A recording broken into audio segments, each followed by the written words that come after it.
Let's rewind to December 31st, 2003.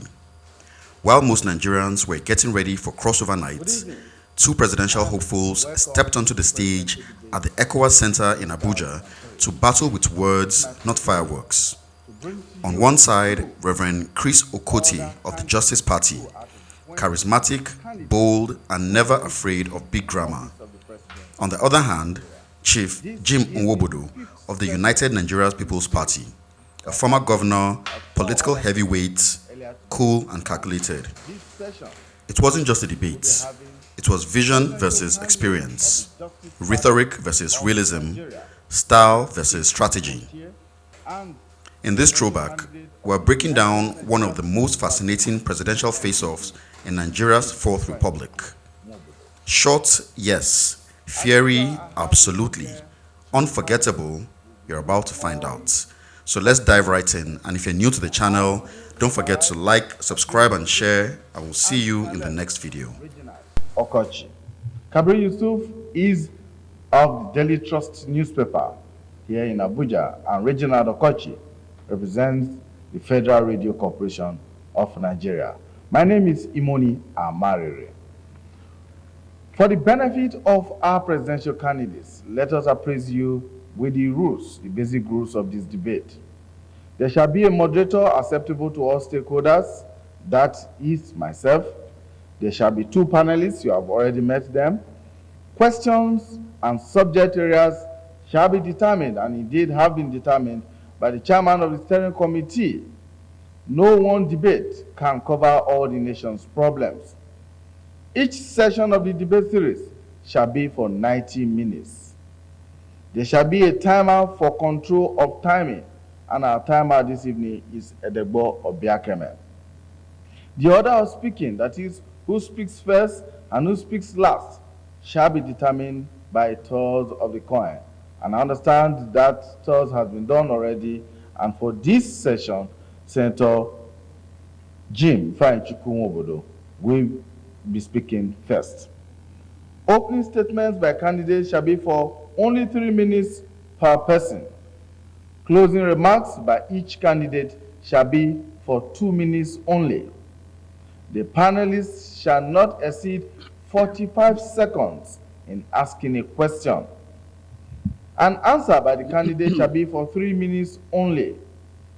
Response by the other candidate shall be for 1 minute only. And I need to emphasize this, that you have the same set of questions. When we ask the first candidate, there are 3 minutes to answer. And when the same question goes to the next candidate, he has 1 minute to answer. Candidates are not allowed to ask questions direct from each other.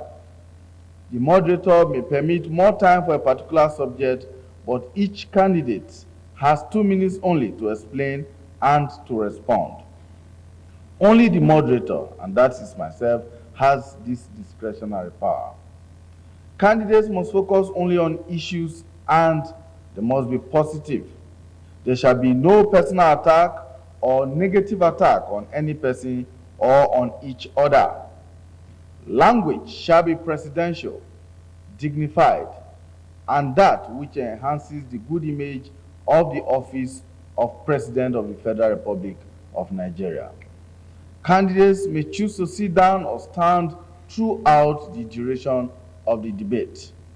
Candidates shall exhibit comradeship, friendship, love, patriotism, and be truly happy to see each other.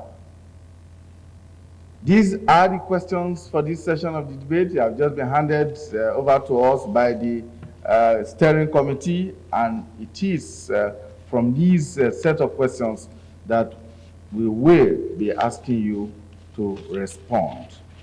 I'll quickly go ahead and give the questions to the panelists who will be doing all the questioning.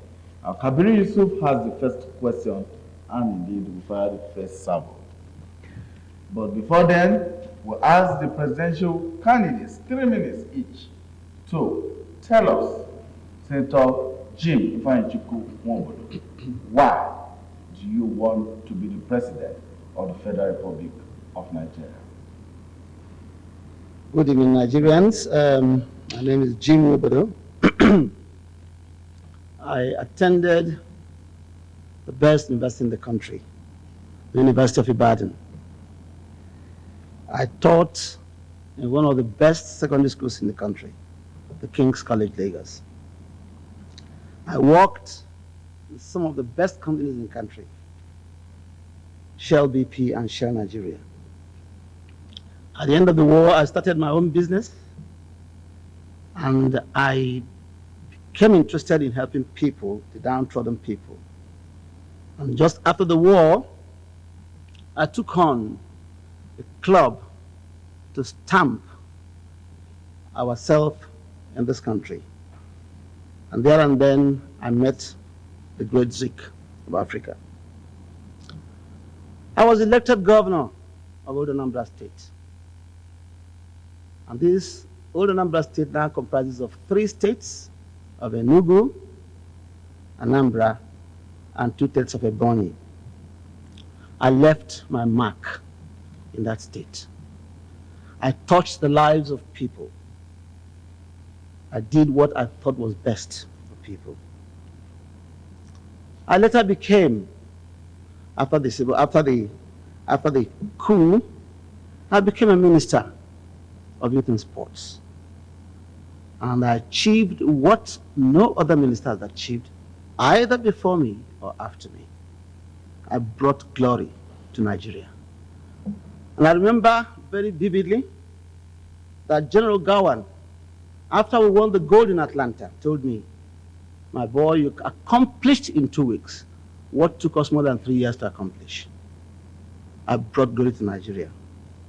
Later, I became a senator of the Federal Republic of Nigeria. And I'm still a senator of the Republic. In 1999, I tried my hands in contesting the primaries within the PDP to become the president of Nigeria. The present president of the country, General Obasanjo, defeated all of us, and we worked to make him win and become the president of Nigeria.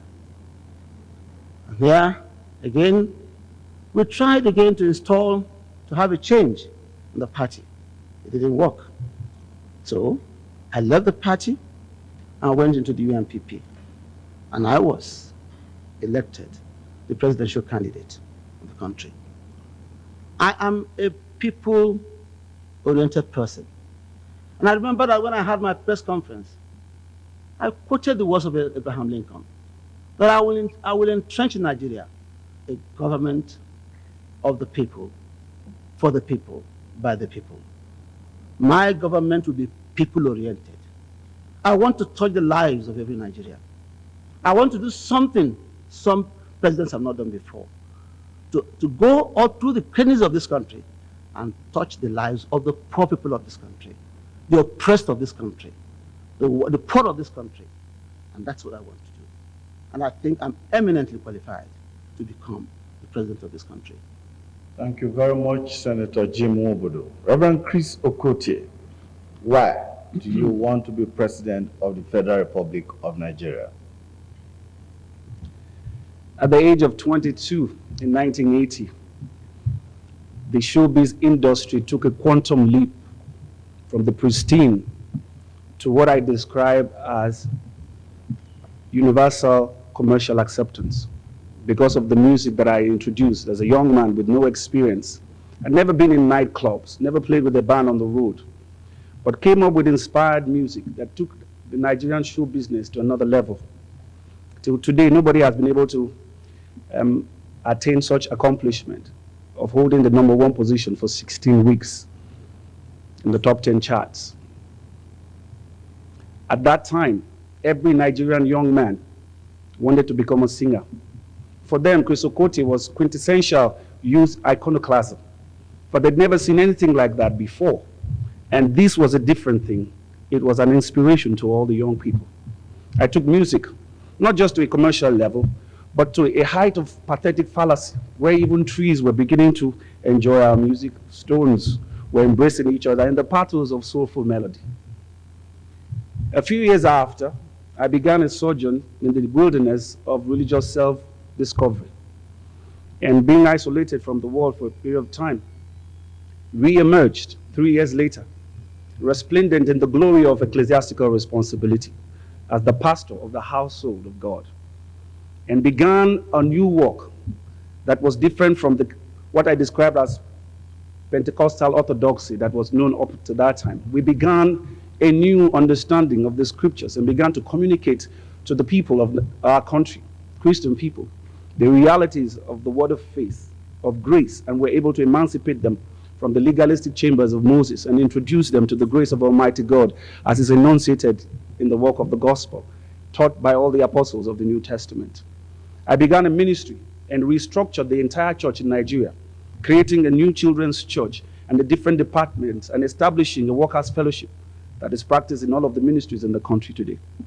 6 years later, we built an edifice that was hitherto unknown, still one of the best in the whole country, by establishing principles that were so novel at the time that most people have accepted. Nigeria is sitting precariously on the edge of a precipice. The time has come for heroic deeds, not just shibboleths and rhetorics and jactitations of politicians who are telling us what they will do and what they will not do, because we've heard those things before. That is why a man of my generation, a generation that has been sequestered and consigned to oblivion, has produced a man of courage and of bravado, a God-fearing man who can take the ideals of the Nigerian system, the ideal of Nigeria, and interface with the ideals of the globalization process that has encompassed us about. I believe that the time has come to move away from that geriatric politics to a new generation of Nigerian politicians and leaders, which is what I epitomize. And I want to take that energy from that which I have already done and to introduce myself to the people on this platform so that I can give Nigeria the kind of leadership that Nigeria needs at this time. Thank you very much. May I remind our candidates of the time limit, 3 minutes for the first speaker and 1 minute for the response from the other candidate. Thank you. Yusuf.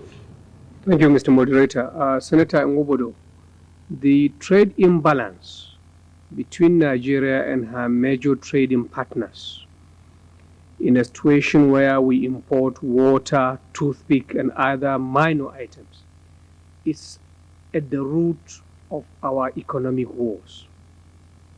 What are you going to do as president to deal with this problem and perhaps reverse this imbalance?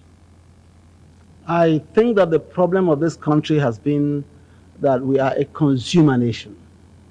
We import practically everything. We do not produce anything. And I want to say that if Nigerians compare 1999 and today, there is a lot of decay. Decay in industry, decay in production, decay in practically everything, to the extent that we import everything in this country. Before we came into the oil era, this country was purely an agricultural country, producing practically everything. I know that the East, produced its food. The West had its cocoa. The North had its cotton and groundnut. Today they are all gone because we are all facing the oil industry. I think a president who is people-oriented will do everything to engage our children, our youth, in farming, in production, in establishing small-scale industries. Can you imagine how many people would be employed if we had industries dotted in all the local government areas of this country? Today, all the unemployment has reached a high top. And today, Nigerians are unemployed and poor. Therefore, I think that we must go to production. We must produce our food. We must produce what we need. And government will give incentive. My government will give incentive to do that, to make people work. There is some dignity in labor. And today, we don't have it anymore. What children are doing today is that they are engaged in all types of evil. They're engaged in killing. They're engaged in cultism. They're engaged in everything that is antisocial. I hope, as a president, I will bring back our people to work. They will work for themselves and show their dignity in labor. We shall lead by example. or not by talking. We should lead by example, and that will be done. Now, the trade imbalance is that most foreign countries that come here come only to buy oil, nothing more. I don't know of anything we produce in this country that is exported, not one thing. So we import toothpick, we import water, we even import air. This is terrible. So I think that we should go right now to to export things. I, as a Minister of Youth and Sports, exported Nigerians. I exported our players. They were earning foreign exchange for Nigerians. Today, Nwankwo Kanu is doing something some youths have not done. It's helping Nigerians. Thank you. Reverend Chris Okotie, your turn to respond to that question on trade imbalance and how you intend to correct the situation. There is no doubt in my mind that the economy of Nigeria is an economy that is based on oil alone. We operate a mono economy, and that is because of governmental planlessness. Because most of the governments that have been in this country are ad hoc arrangements, so they have not had enough time to sit down to do long-term plans. And so the only product that that the governments have relied upon is oil because of its instant ability to produce or generate a certain amount of money. And because of that, Nigeria is suffering all of the adversity that it's suffering today. The only way you're going to be able to deal with this is to diversify your economy, is to make sure that there are other areas in the economy that you can explore and exploit. For instance, in our government, we will begin to propagate the philosophy of endowment fidelity, which means that there are different areas in this country where there are certain resources that Nigerian government has not exploited or even explored. We're going to make sure that there is a direct commitment to these areas so that we can have things that we can export. I'm trying to make it as simplistic as possible. Well, Nigerians have been making a lot of calls for national conference. What is your party's position on this agitation by Nigerians? Of course, I believe that a national conference is necessary at some point. But I want to say categorically that I do not say that it is immediate. Because when you are talking about a nation that is so traumatized with the balkanization of our entire society, a nation that is split along the dialectics of ethnicity, of religion, of geopolitical zones, you do not want to tear that country apart by bringing anything that is that sensitive. What I would do when I become president is to give Nigeria a period of time to ameliorate the sufferings of our people, to bring some kind of cohesiveness between all the tribes, to find a platform to unite our people and to heal those that have been so bruised. I believe that it is after this rehabilitation process, after our people have now been, the decimated psyche of the Nigerian has been resuscitated, and Nigerians now have dignity, self-dignity, and recognize that they are Nigerians and they're proud of who they are.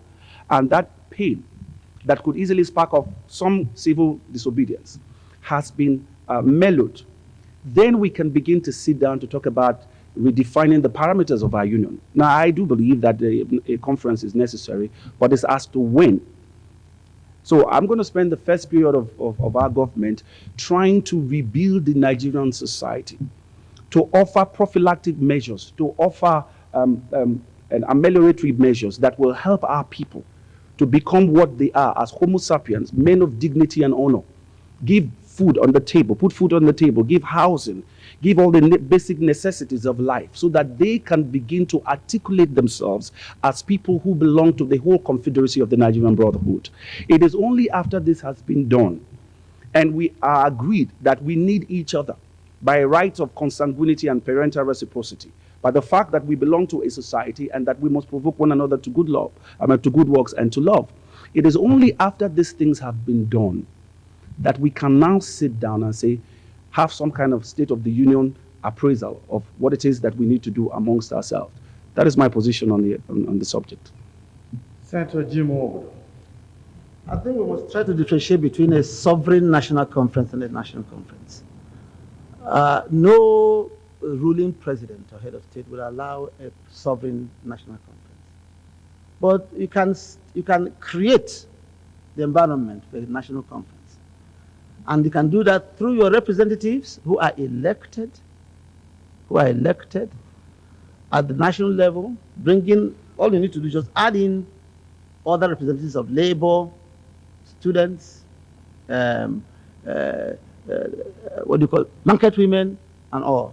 Add them into it and decide to talk about Nigeria. But you can do that through your elected representatives. And so I don't think that is it's the most important thing. But I believe that we need to sit down around the table and talk about Nigeria. Talk about Nigeria, discuss Nigeria. Okay, Senator Jim Nwobodo, there's this view in Nigeria today that the financial institutions, particularly the banks, are drain pipes on the Nigerian economy.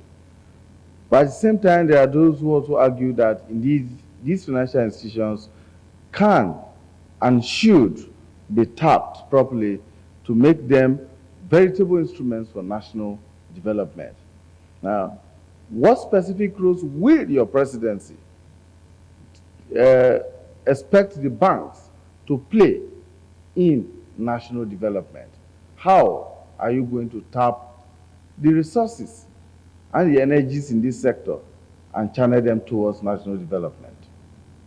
I don't agree that the banks are a drain pipe. I don't think so. The banks are not drain pipes because they contribute to the growth of this country. However, I think the government has a role to play in this, and my government will play that role. I don't know of any country in the world where interest rates go as far as 40%, 45%, 35%, even 25%. There can be no growth. And I believe that government can intervene and ensure that the interest rates are brought down. In Britain today, interest rates are about 3.75%. In Japan, it's as low as 1.75%. And that helps production. But nobody can go into production in Nigeria with the kind of interest rate regime we have right now. And I think, therefore, the government, through the central bank, has a role to play here, to bring down the interest rate so that they can play their role. I think also that the banks can be used to collect funds or syndicate funds to fund the small-scale industries. And I believe they're doing that. The banks can also help to fund university education. They can also help to fund other productive sectors as long as government encourages them to do.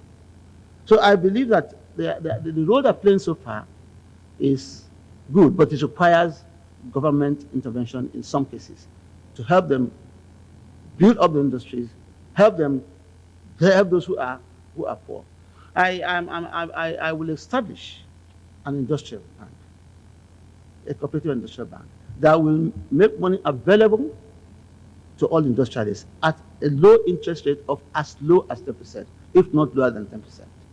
I will also create an agricultural bank, a bank that will be used for farmers, that will be given to them on a soft loan basis with a low interest rate of as low as 5% to produce agricultural goods for Nigeria, which are going to be exported. We'll of course build some banks that will help encourage exportation. Every bank in the world, everywhere in the world, there's always an export bank, an export-import bank, and I will do that for Nigeria. So I think that the banks have a role to play, but they have to be controlled by my government. Thank you very much, Reverend Chris Okotie. Right now, I think that the banks are a product of the system that we have. Most of the people who own these banks are part of the government that has rendered the Nigerian in the state of social anomaly that we have found ourselves today. There is nothing, as far as I'm concerned, that the banks are doing for the generality of Nigerian people. But I cannot blame them directly, and that is why in my government, we shall establish a philosophy known as the economic focus transfer philosophy, which is a concept that government plays as the protagonist, and using the banks as intermediaries. They become government agencies. Because if the economy of this nation is going to change, government must play a paternal role When you are the head of a great household, you are referred to as the paterfamilias. Government must become the economic paterfamilias of the society, where it injects money into the society through the banks so it can control the interest rates. Because our economy is still in a state of incohesion. And we cannot delude ourselves into thinking that we're like economies of the developed nations. If Nigeria is going to do a part of industrialization, we must start from the very scratch. A reappraisal of all the financial and economic philosophies that we have right now. And that is why in my government, we're going to concentrate on human capital development, using the banks as agents or agencies of the government to reach the lives of the people at the very grassroots. Mr. Reverend Chris, should I say, when a pastor goes into politics, Yes. one has to wonder what would be his attitude towards religion in public affairs. Yes. You know the old debate about Nigeria and religion. Yes. What should we expect? You are already a man of God. What should we expect as president? You be your attitude towards this area? The problem with Nigerian leadership is godlessness. And that is why, if you check the amplitude of our nation today, most of the people are asking for a God-fearing man. Because the problem of this country is not the how. Because there are brilliant academic minds in the country today that can teach you the simple philosophies of dealing with an economy and taking it to the next level. But our problem in the nation has been the galvanizing impetus, a certain morality, a certain rectitude, a certain spiritual perpendicularity that is necessary for a leader so that he does not transgress the sacred duties of leadership. That is why you need a God-fearing man. That is why at this point in the evolution of our nation, what we need is not politicians who are coming here to give us economic theories. Go to the university and go to the Department of Economics. I'm sure there are many lecturers there that will come here and give you a whole blueprint on how to change the economy. And previous governments have had all of this academic input, but they've never been able to carry these philosophies from inception to their logical conclusion. Why? Because we have people who sabotage the system and sabotage themselves because they do not have any care for the masses. That is why a man like me who has stood in the luminous mountains of divine servitude can come to the rescue of our nation today and tell Nigerians that this is what I will do, and they will believe it because they know that I stand for truth and veracity. They know that they cannot impeach the credibility of the things that I say because I am bound by a higher code, a sense of probity, not just to man, but to God. We need people in the country today who have a conscience, who are touched by the feelings of our people's infirmities. So secular state is not for you. So a secular state, what I'm trying to tell you is that you will take the principles of your faith and contextualize them in a secular state because Nigeria is not a theocratic state. We're only looking for God-fearing men who will bring their principles of moral rectitude into the nation and help the people. Because if you're a man of God, you know that you cannot be biased. You cannot be moved by principles of religion and ethnicity and all of those partialities. You must give equal treatment to everybody. You must believe in malice towards none and charity for all. That is why what Nigeria needs today is not just another bunch of talking politicians who are going to come here and give you a picture of an El Dorado or some utopia, but a realistic appraisal of the harsh realities that have encompassed our people. That Reverend Chris Okotie will tell the Muslim, the Christian, that they belong to the same nation and that they have a common destiny. And that the time has come for us to rise above the pastiche of religion and the mosaic of ethnicity and to a point where we mount up with wings as eagles and all of these cleavages diminish to superficial lacerations in the terrain of national integration. I believe that the reason why I'm standing here today, because Nigeria is at a point of crisis. This is the most critical period in the history of our nation. And that is why a man of God, who is God-fearing, who loves the people, who understands what it is to have a child in need and be able to do something about it and actually do it, is needed. And that is why Reverend Chris Okotie is going to be the choice at the coming polls. Senator Jim Nwobodo. I think there should be a division of labor. Leave politics for the politicians and leave Christianity for the reverends. The moment you start delving into one, then you either you catch none or you lose all. I think everyone has his own talent. You don't have to be. I'm amused when people come where I delve into politics, talk about politicians. The moment you start talking politics, you're a politician.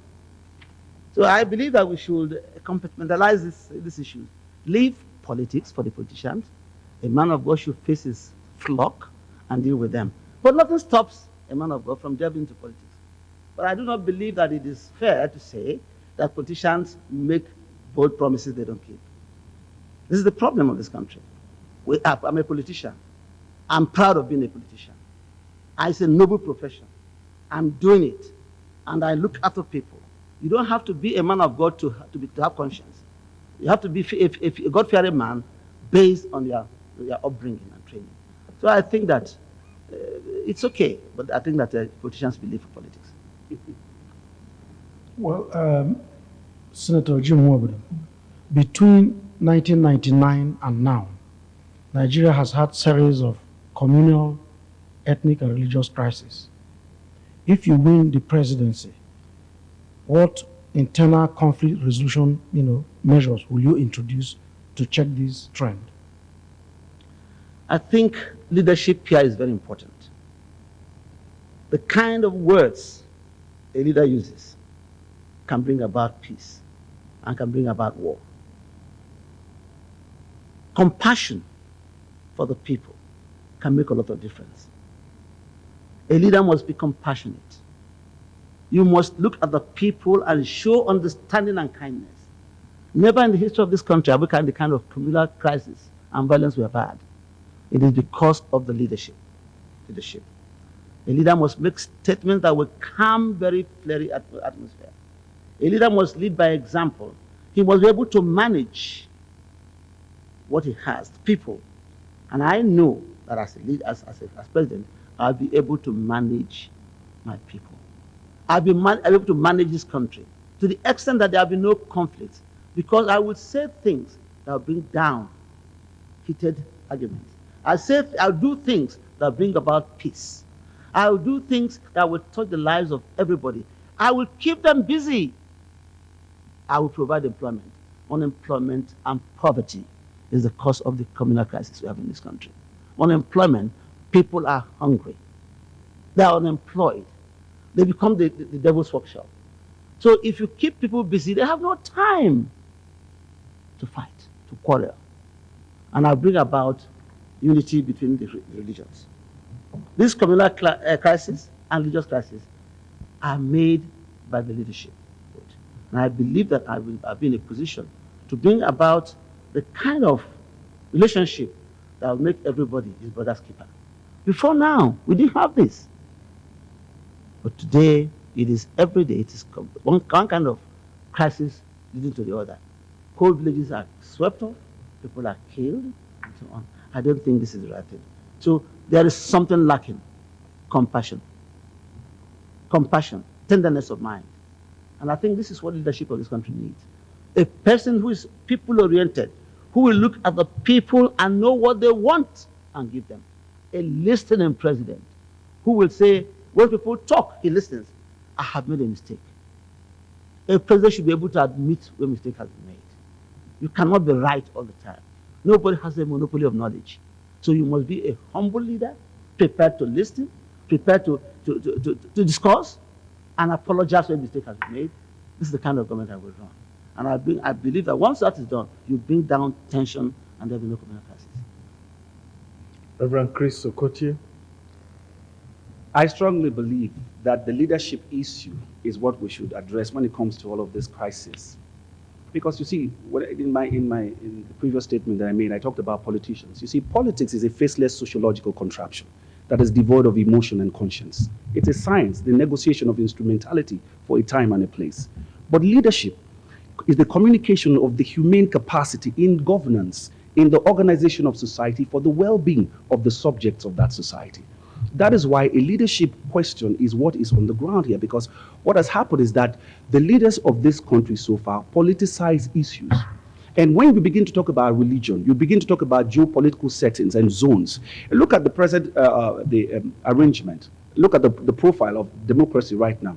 Nearly every presidential candidate is talking about, I'm from the East, or I am from the West, or I am from the North, or I'm from the South. These are philosophies that balkanize and divide our people.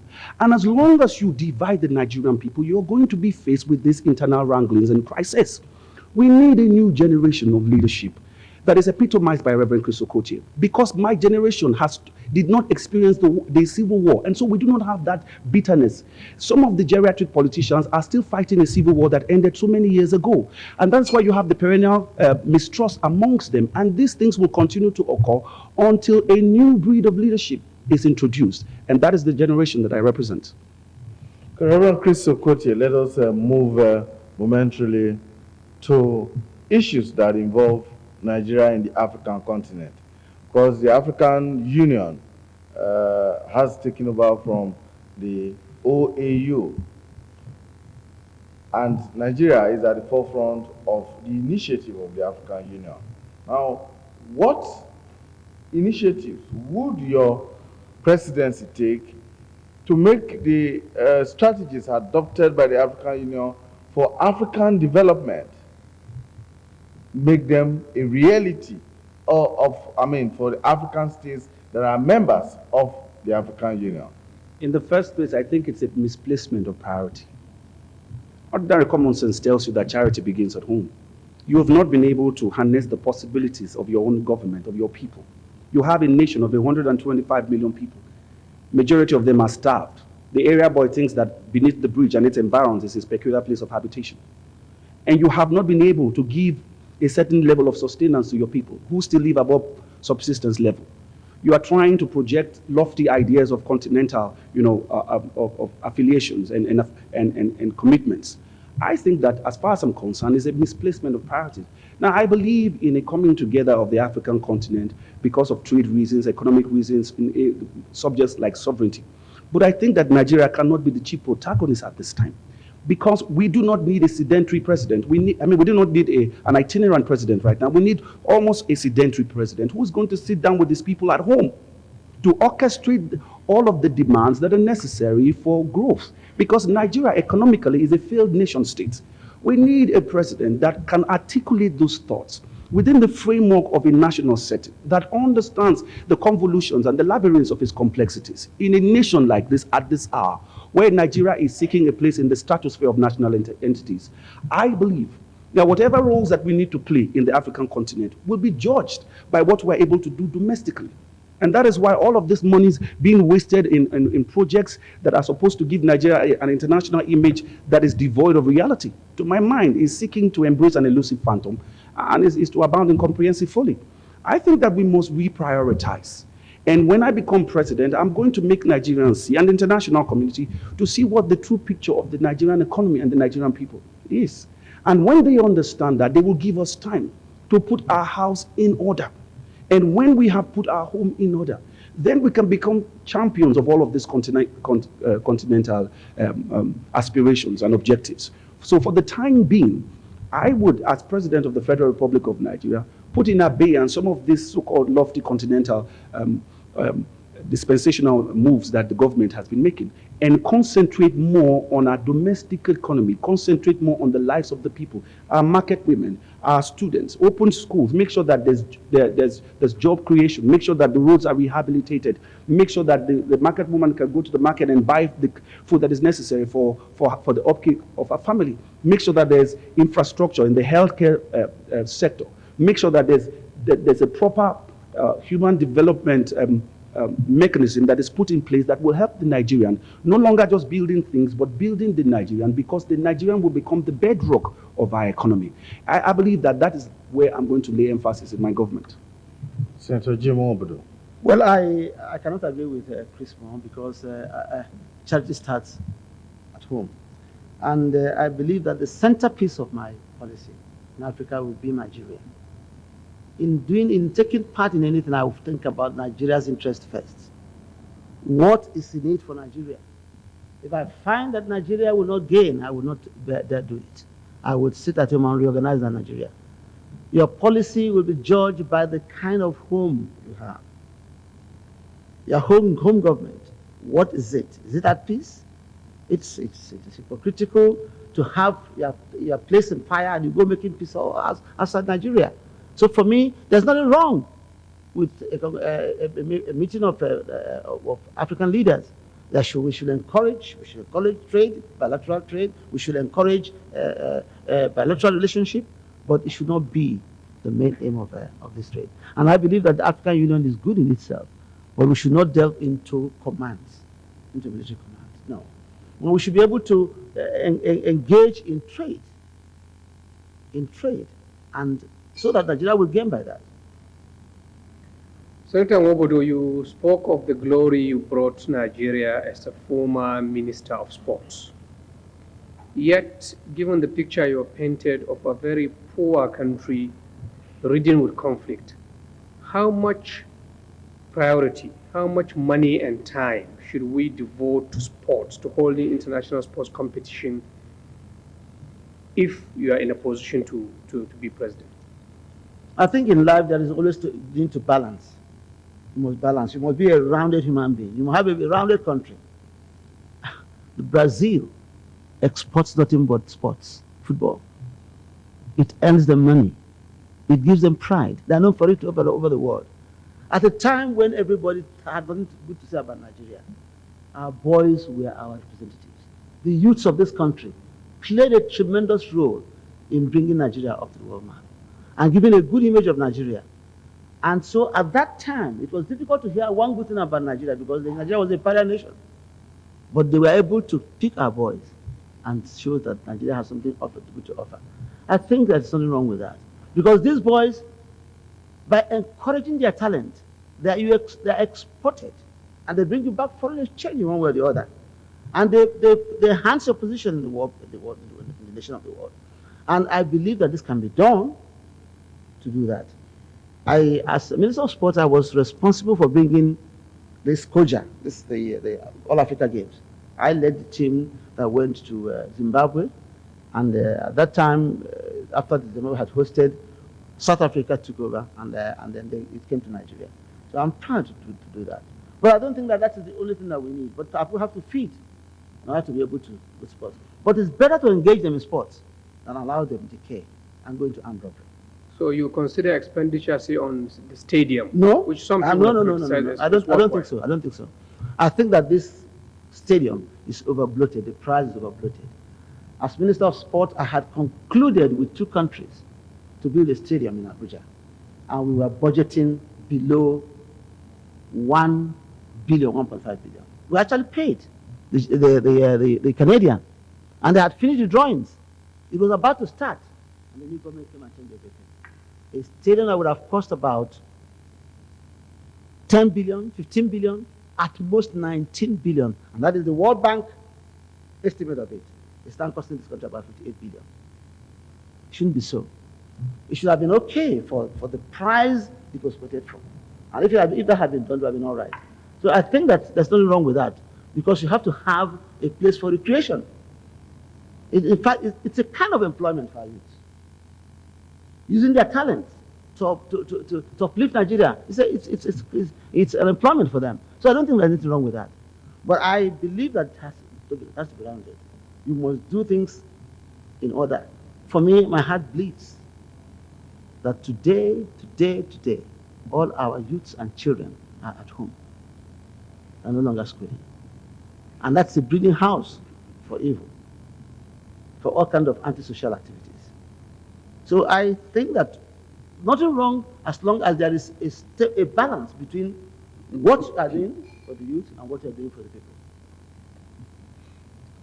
Reverend Chris Okotie, a turn to respond to that question. I do believe that the youth of every nation constitute the power base of that nation. And because of the amount of energy that is involved with that age group, and when you bracketize them within a biological continuum, it is necessary to find an outlet for that energy.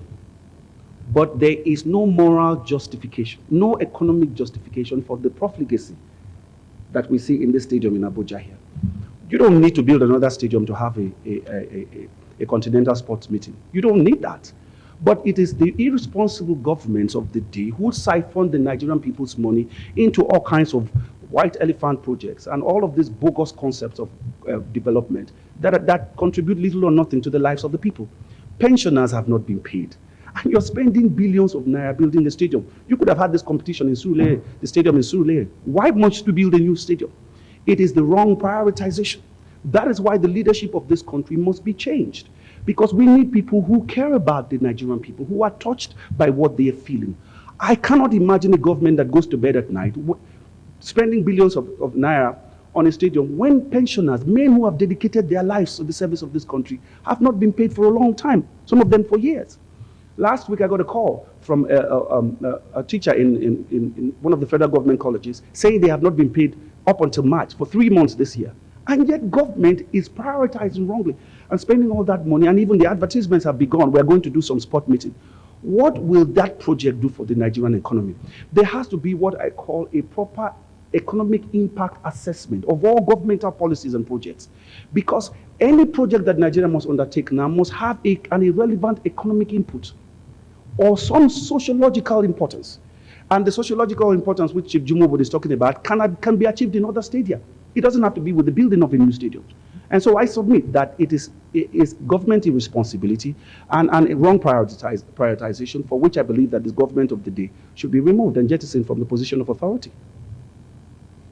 Well, Pastor Chris Okotie, there have been calls for Nigeria to quit OPEC. What will be the attitude of your government to this particular request? I do not think it is necessary. See, the amount of waste that goes on in government, and sometimes people are not aware of things that are going on, and so they are always making excuses for their inadequacies. Let me give you a practical scenario. In the year 1980, Nigeria produced 2.2 million barrels of crude oil per day at an average cost of about $30. So the daily economic value was about 66 million. By the year 2002, that amount had dropped to 1.7 barrels at an average of about $25 a barrel, thereabouts, bringing the daily value to about 36 million. Now, if you were a young man in 1980, maybe 25 years old, we're talking about 20 years after, the daily value of our crude oil has diminished. But now you have increased in age. You are about 25 years old. You were 25 years old at the time. Now you are married, you have children. And the recurrent expenditure is still the same. The population has almost doubled. The states have moved from about 19 to 36, from about 360 local government areas to about 774. So you'll see that the life of that Nigerian needs to be immediately augmented. Because if you take an economic chart, you will find that in 1980, he would have been earning about $10,000 per annum. By 2002, he would be earning about $5,600 a year. So the discrepancy immediately tells you that he's already heading for poverty. What Nigeria needs to do is to no longer major in all of this, in the mono economy, but to diversify, to have economic clusters where you have areas of production that can be driven for export, to buttress and to corroborate the strength of our economy. I think that what we should do, and what I will do as president, will be to decentralize that economy, to diversify the economy and go into areas of, agro-afforestation, to get into other solid mineral resources and things like that, that will support the economy, that are export-driven, that will help Nigeria in terms of servicing a debt burden and things like that. So I do not think that the immediate panacea, some people think, of leaving OPEC to make us produce more oil is going to sustain the economy, because you are still going to keep majoring on a mono economy that cannot help the multitudes of this country. We need to diversify our economy. We need to do proper human capital development, change the standard of education, standardize them at all levels, increase the budget of education to about 25%. We need to build classrooms, train teachers, get equipment into our classrooms. We need to get into healthcare. We need to build infrastructure for all of these things. When we do so, it is natural that the economy itself will pick up along a certain progressive prognosis that can be defined within economic parameters. And that is what I'm talking about here. So because Nigerians are always looking for ad hoc measures. which is what has happened throughout the history of our nation. Let's do this right now. Planlessness, the inability to make a projection for the future. So, to sum it all, I do not think that leaving OPEC is going to solve our problems. Senator Jim Nwobodo, should Nigeria quit OPEC? I sincerely don't think it's good for us to leave the OPEC, because the OPEC is a cartel of oil-producing countries that have been able to manage the oil production, and even when there is instability in oil price, OPEC meets together and creates that stability. So I think it's in the interest of all interest of Nigeria to remain in OPEC. Besides, you can still earn more and produce less. If prices go up and you produce less, you keep your oil and yet have more money. So I think that in the overall interest of Nigeria, we should not leave OPEC. I think it's a good thing for Nigeria to remain OPEC. But I believe that also that we should look at other areas even within the oil and gas. Gas is a new area, and I'm happy that the government is doing everything to stop flaring of gas. And there is a lot to be done with gas, and we can start even with domestic gas, use of gas for domestic uses, and it can bring a lot of income to Nigeria. So I believe that staying in OPEC is a good thing as long as we work within the limits of the standards set by OPEC. Thank you very much, Senator Jim Nwobodo. The next issue that we want you to address is the relationship that exists between Nigeria and such bodies as the European Union, the IMF, and the World Bank. Your presidency, if you do become president, what would your presidency do, or how would your presidency want to relate with the European Union, the IMF, and the World Bank? The European Union caters for the interest of the Europeans. The IMF is a troubleshooter all over the world. I don't know of anywhere in the world where the IMF has gone in and brought about peace, because it sets the standard of the IMF in those countries and tries to run your country for you instead of allowing you to do so. I will, as a president, decide what I want to do in my country, decide what I want, the kind of relationship I want to foster between us and the IMF. And I think I must say that Nigeria's use of perhaps borrowing from IMF has really dealt with the Naira. In 1983, a Peugeot car costs about 8,000 Naira. In 1984, there was a parity between the dollar and the Naira. In 1985, we were talking about IMF loan and went on to ask to get in IMF. The Naira depreciated from 1 to 1 to 3 to 1. It went further down from 3 to 1 from 8 to 1. And suddenly in 1992, the Naira depreciated to 22 Naira to $1. Again, that is the handiwork of IMF. As a president, I will deal with them on the basis of equality. I will not allow IMF to interfere with the running of my country. I will decide what I want to do with my economy, and I can only deal with them on the basis of equality and understanding. Today, this government listens to IMF on every issue. IMF dictates the kind of salary to be paid, the kind of debt servicing, the kind of what to do with the value of the Naira. In fact, at the point in time in the Senate, we understood that the IMF was predicating that Naira would go to over 200 to $1. And that would have been dangerous. So, and that would have meant lowering the standard of life in Nigeria. For the World Bank, I think that I will maintain a relationship with the World Bank as long as they are able to give us the kind of help that we need, particularly in agriculture. The World Bank is interested in agriculture and water supply. And I will deal with them on those areas that will bring joy to the people of Nigeria. Because the basic need of man is food, water, and light. And if I believe that the World Bank can give it to me, to make Nigerians happy and have these basic needs, I will make use of them. As long as I do not kowtow to them, I will discuss with them on the basis of equality and then go on to make the use of them as they do to other countries.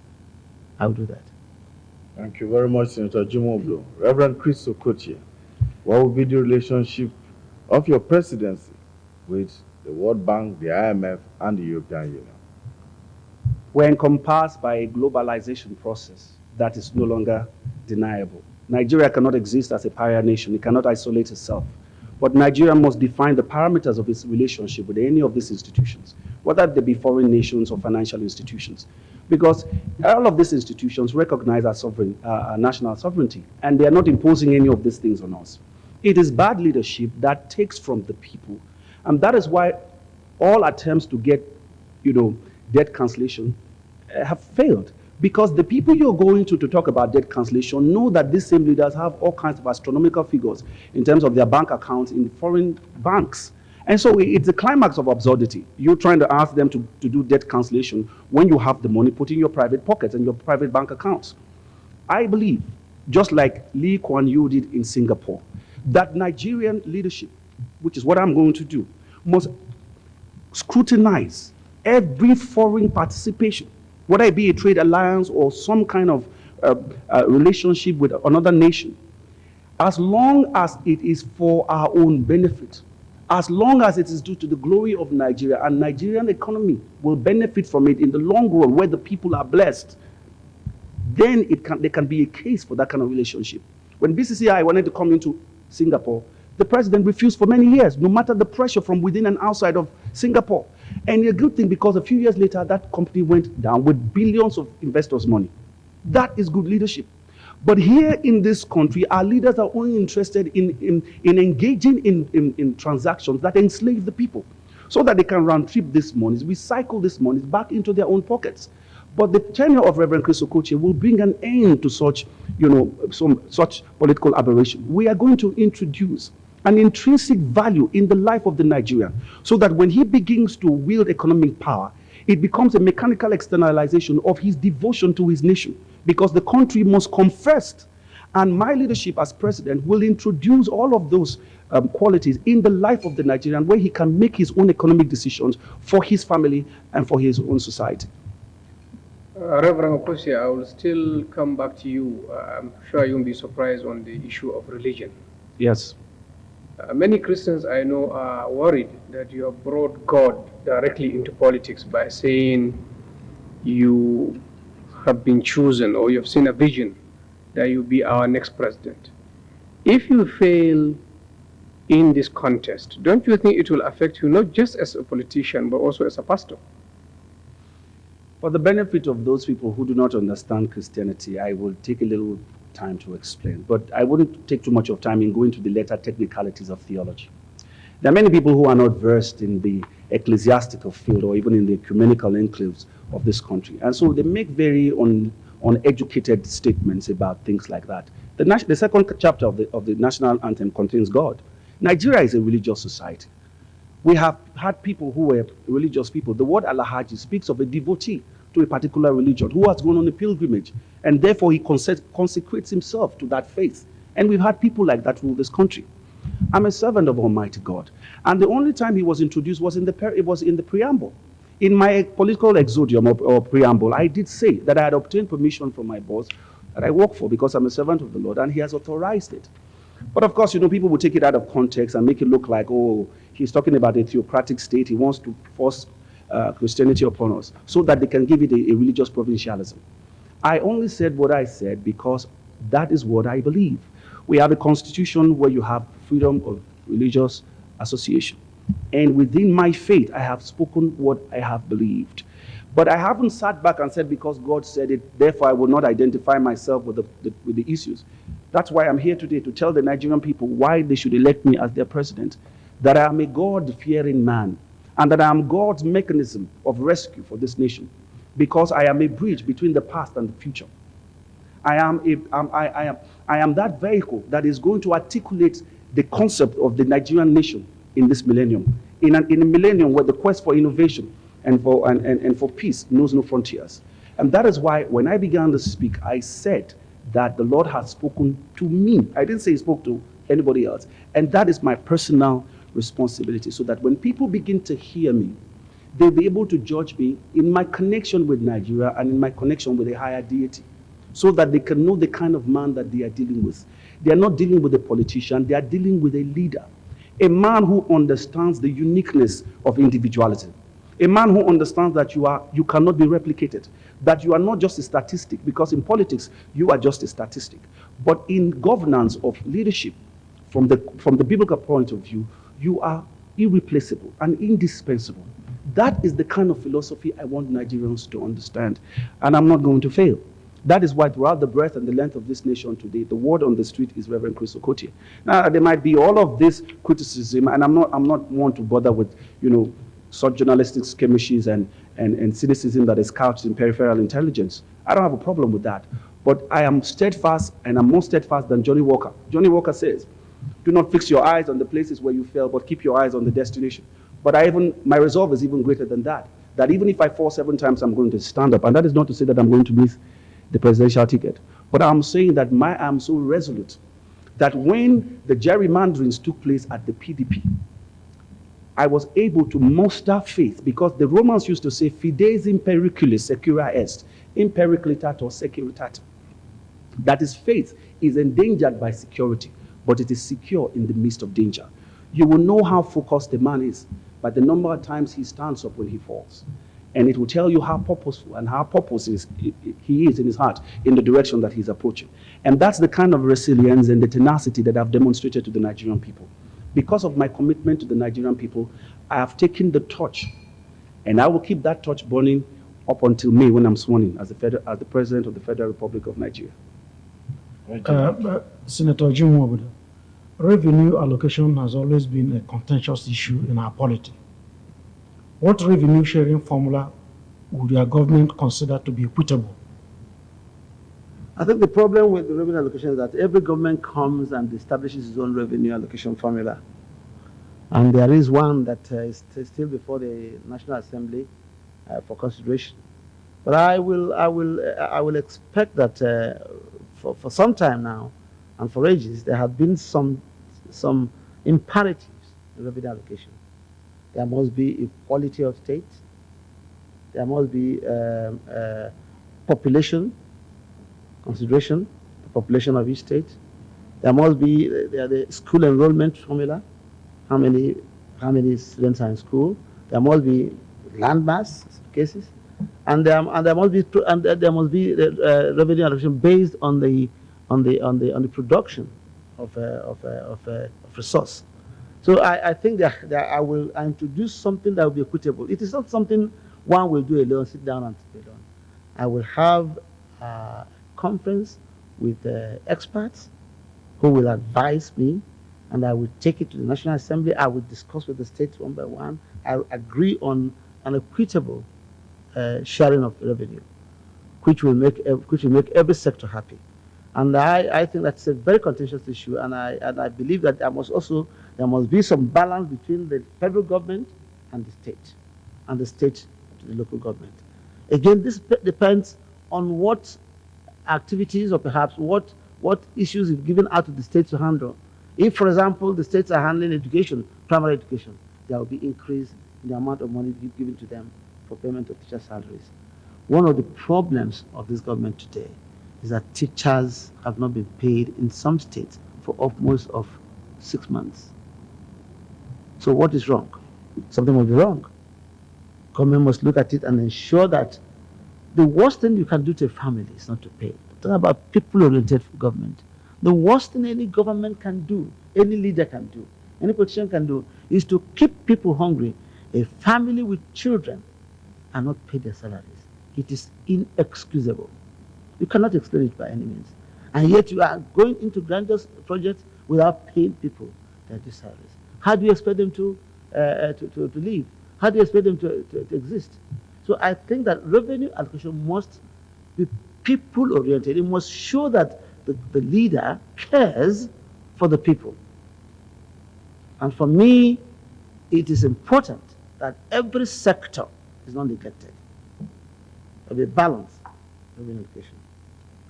Reverend Chris Okotie, how would your government address the revenue sharing formula issue? I think a revenue derivation formula of any nation, as complex as, must be predicated on the desire of government to create a harmonious society.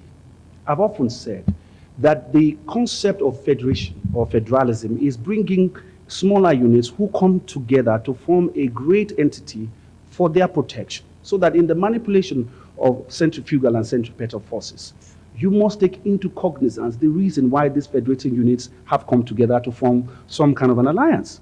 And I think that the reason why we've had all of these agitations is that we have a government that is so impervious to the cries of the people, who does not exhibit any kind of humane propensity towards the people.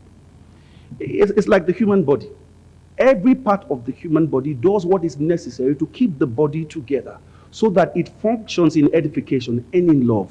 A federal state must see itself that no matter the diversity or the uniqueness or the peculiarities of the different multinationals that form that entity, but there is a compelling impetus that we must remain as a corporate entity. That is why when you come to form allocation, derivation formulas, you must take cognizance of the different yearnings of the different people that are within that federating organization. And my government will be sensitive to that by the principle of what I discussed before that I call endowment fidelity. Because what usually happens is that when you ignore the cocoa in the west, you ignore the groundnuts in the north, and you ignore the tin in the middle belt, and now you want to concentrate all your energy in the oil producing areas, you create agitation. But if you had maintained an endowment fidelity propensity towards your nation, and each of these federating units has its own production, what is unique to it, which government must again develop for the people of that local politics or local polity, it will bring down these agitations. On a broad base, we will make sure that in the budget, education, particularly now, must take not less than 25%, because the Nigerian society must be re-educated. We must begin to re-educate our people, because it's a society that is enlightened, is not just informed, but is productive. We must give at least 10% to health care. We must get into areas that benefit the people directly, not all kinds of, concepts that have no practical relevance in the lives of the Nigerian. So we're going to sit down to formulate a policy that will lead to the provision of food on the table, basic housing, water, clean water, supply of power, making sure that the roads are rehabilitated. And the thing about this is that there's a philosophy that people do not do what you expect, they do what you inspect. So that government must inspect these things by putting in place a certain capacity management mechanism, where all of these ministers that are responsible for all of these things are supervised, so that government can tell the people at every point in time what exactly is going on in their lives.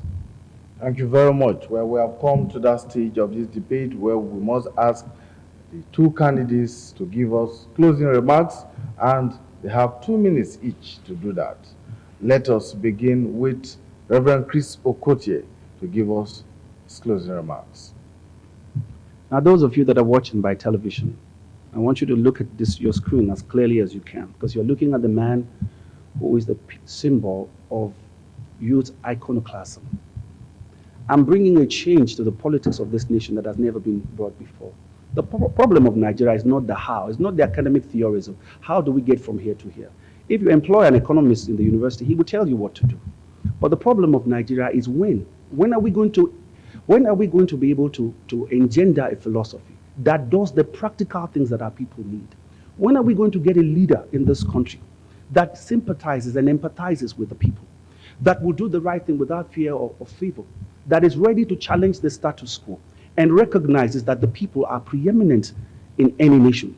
When are we going to allow ourselves to rise beyond all of these balkanizing philosophies, all of these things that separate us along cultural divides, along geopolitical divides, along ethnicity and religious divides? When are we going to understand that Nigeria is a corporate entity and that we share the same common destiny? The time is now, and that time is epitomized by Reverend Chris Okotie. I'm saying to the market woman that the time for change has come. I'm telling the undergraduate who is at home right now because the universities are closed that there's light at the end of the tunnel. I'm telling the lecturers right now who seem to be so downcast because government is showing strength instead of compassion and to get the people back into their places of work. I'm telling them that they will rise again and that the glory that has departed from our shores shall yet return. I want you to know, whatever it is that is your station in this country, whether you're a Muslim, whether you're a Christian, whether you're a woman, whether you're a man, my government will make sure that you understand what it is to be a Nigerian and that the pride that makes you what you are as a Nigerian will be rekindled on the inside of you so that when you sing the national anthem, it will not be a manifestation of mendacity or infidelity or psychophancy, but it will be an articulation of the mechanical externalization of what you feel for your country, because hope has come back and Nigeria will yet be great because Reverend Chris Okotie will be there to fight your battles for you, and I will go conquering and to conquer until we emancipate our nation economically and politically. Thank you very much, Reverend Chris Okotie. Senator Jim Nwobodo. When I started, I told Nigerians that I'm going to seek for a government of the people, for the people, by the people. I'm going to give this country a qualitative government, a collective government. I belong to a party, and I'll carry my party along, the UNPP, into the government of this country. This party is seeking for a positive change in Nigeria, and we'll give it to it. I intend to be a leader, not a boss. The boss depends on authority. The leader depends on goodwill. The boss makes his fortune. The leader takes his fortune. The boss demands respect. The leader earns respect. The boss evokes fear. The leader radiates love. And I want to radiate love in leadership in Nigeria. There will be compassion in government. I will make Nigerians everywhere proud of their country. I will care for the prisoner, the Nigerian prisoner in faraway Indonesia. Wherever a Nigerian is touched, I'll be touched. And I'll make Nigerians proud of themselves that I have a leader that cares for them. That is the people-oriented leadership. And that I will give to Nigeria. I will make every Nigerian feel that he has a leader that cares for him. I will make all Nigerians depend on earned work and not on killing people, not on armed robbery, not on stealing. I will make every Nigerian proud everywhere. We shall not be the butt of all countries. We shall be respected by our country. When we travel out, our green passport will be respected and not discarded. I will give you peace. I will radiate love. There will be compassion in government. Thank you, Nigerians.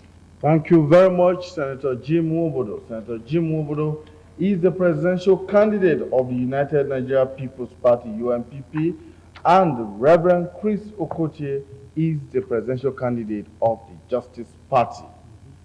Well, we have come to the end of this 5th session of the presidential debates 2003.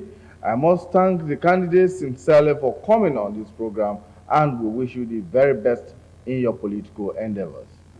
We also like to thank the panelists this evening, Mr. Kabiru Yusuf and Reginald Okotie. Thank you for staying with us.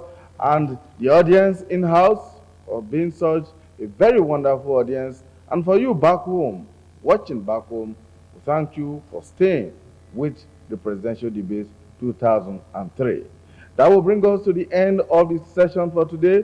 But presidential debates 2003 we return next week, Friday, that is March 21st, 2003, at the same venue, when we'll be bringing you the debate between the 10 remaining presidential candidates. Let me remind you that Presidential Debates 2003 is organized by the Broadcasting Organizations of Nigeria, the Nigerian Press Organization, Civil Liberties Organization, and the Independent Debates Committee. My name is Imoni Amarere, and this is wishing you a very wonderful time out there, and indeed, peaceful campaigns and elections as we march towards the April general elections in Nigeria. Good night and God bless.